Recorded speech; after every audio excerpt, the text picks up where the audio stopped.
रामपुर पे खान की शिकायतें कम होने का नाम नहीं ले रही हैं। एक के बाद और एक के बाद एक नई शिकायतों के सिलसिले लगातार जारी हैं। रामपुर में आजम खान की हम बात कर रहे हैं, वो आजम खान जिनके ऊपर अभी कुछ दिन पहले महिलाओं ने एफआईआर दर्ज कराई है। आज रामपुर के मोइन पठान और बाबूसुर के काफी लोगों के साथ एसपी रामपुर के कार्यालय पहुंचे और वहां पर जाकर शिकायती ज्ञापन दिया है। ज्ञापन में आजम खान की क्या क्या शिकायतें की गई हैं, सुनिएगा आप मेरे साथ। आज हमारे साथ हैं यहाँ पर एसपी कार्यालय पर मोइन पठान।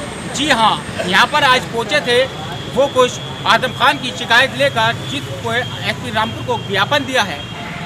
देखिए, उन्होंने एक सोची समझी हिकमत अमली के तहत स्पीच दी है।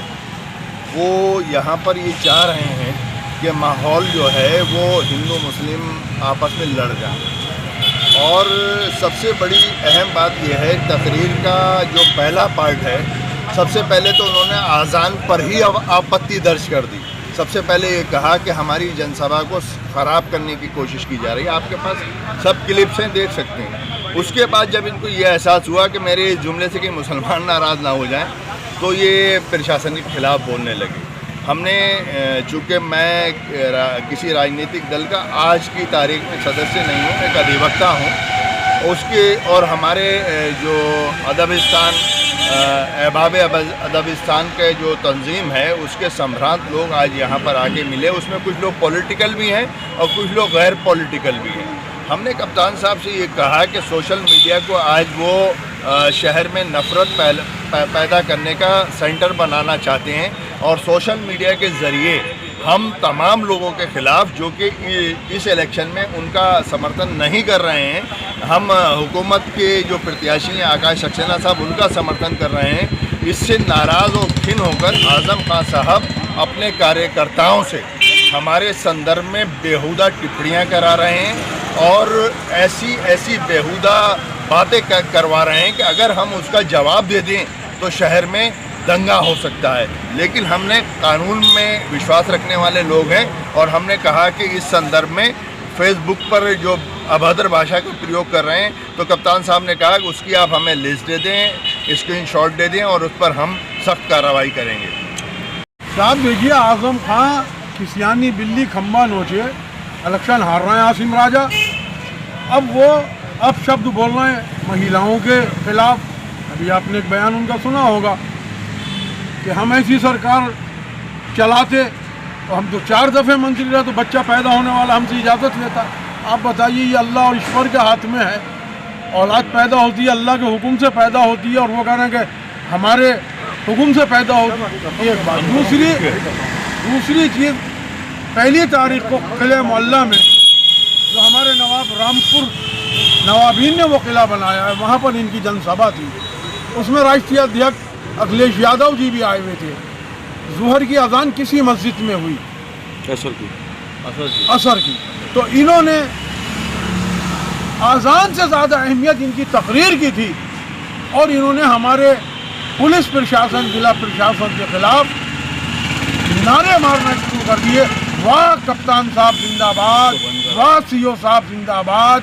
और हमारे कोतवाली के जो इस वक्त इंचार्ज हैं त्यागी जी, तो उन्हें कहा कि तुम्हारे तो भाई 2 महीने रह गए रिटायरमेंट के। इससे क्या संदेश देना चाहते थे आजम खान?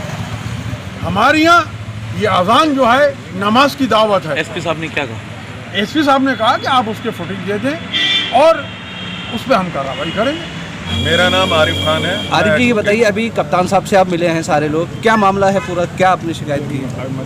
मामला ये है कि 1 दिसंबर 2022 की दोपहर को समाजवादी पार्टी की एक सभा रामपुर में नवाबों के बनवाए हुए किले के अंदर दोपहर में हुई थी, और उस जनसभा में अखिलेश यादव जी, जो उनके राष्ट्रीय अध्यक्ष हैं, वो तशरीफ़ लाए थे। अखिलेश यादव जी की मौजूदगी में इस शहर की क़यादत कर चुके 10 बार के पूर्व विधायक, 4 बार के कैबिनेट मंत्री, 2 बार के सांसद तकरीर कर रहे थे आली जनाब मोहम्मद आज़म खान साहब। और उसी दौरान, उनके भाषण के दौरान सुप्रीम कोर्ट द्वारा तय किए गए मानक के अनुसार तयशुदा स्वर पे किले के बराबर में किसी मस्जिद में से अजान होने लगी और उस अजान की आवाज़ जब उनके भाषण के दौरान आई तो उन्हें इतना बुरा लगा कि वो अपना भाषण नहीं रोक पाए, बल्कि उन्होंने राज्य सरकार के खिलाफ प्रशासन को टारगेट करते हुए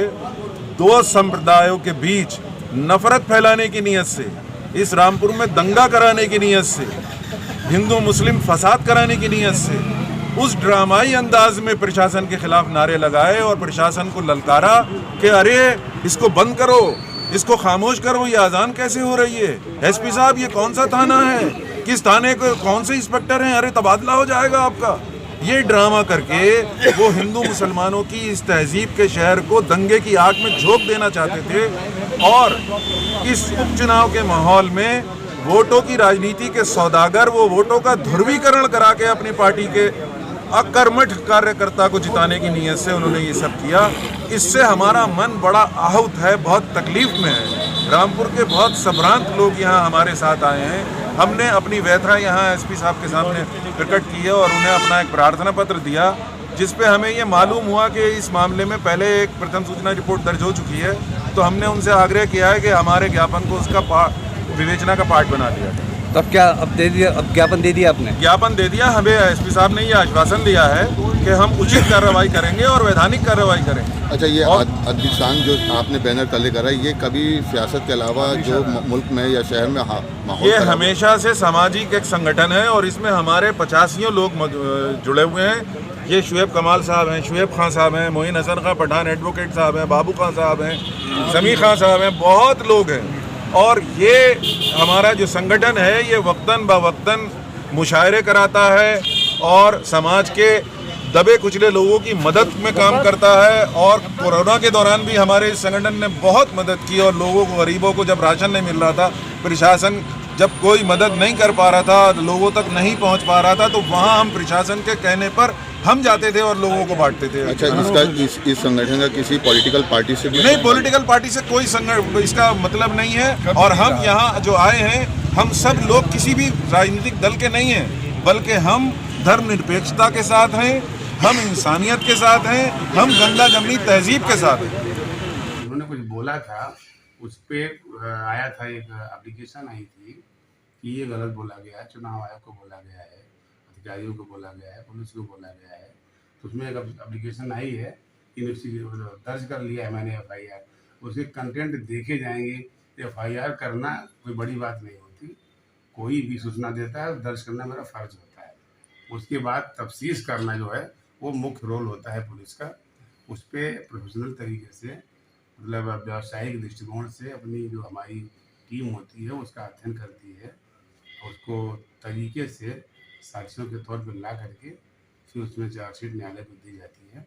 FIR किया है लोगों ने, हमें इंटरटेन किया है मैंने, अब मैं उसकी तफ्तीश करूँगा, फिर जैसी कार्रवाई बनेगी। आज हम फांसी पोस्ट ऐसा करके बहुत सारी बातों को आपत्ति है, तो मैंने उनको बताया कि आपकी इस आपत्ति का संज्ञान ऑलरेडी एक मैडम ने मुकदमा लिखा दिया है, तो आपकी जो आपत्ति है उस मुकदमे में हम शामिल कर लेते हैं, ठीक है, और आपके बयान करा देंगे, आपको साक्ष्य का पार्ट बना लेंगे, और जो भी बन पड़ेगा मुकदमा, जो भी धाराएं प्रमाणित पाई जाएंगी उनके आधार पे हम माननीय न्यायालय को आरोप पत्र प्रेषित करेंगे।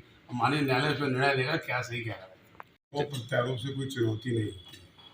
हमने पिछला चुनाव भी कराया है, इंसिडेंट फ्री कराया है, आप भी रहे हैं उस चुनाव में, आप यहाँ के बाशिंदा हैं, आप देखते हैं आरोप प्रत्यारोप एक तो नेताओं की अपनी उनकी स्ट्रेटजी होती है कि नहीं। मैं उसमें कोई कमेंट नहीं करना चाहूँगा।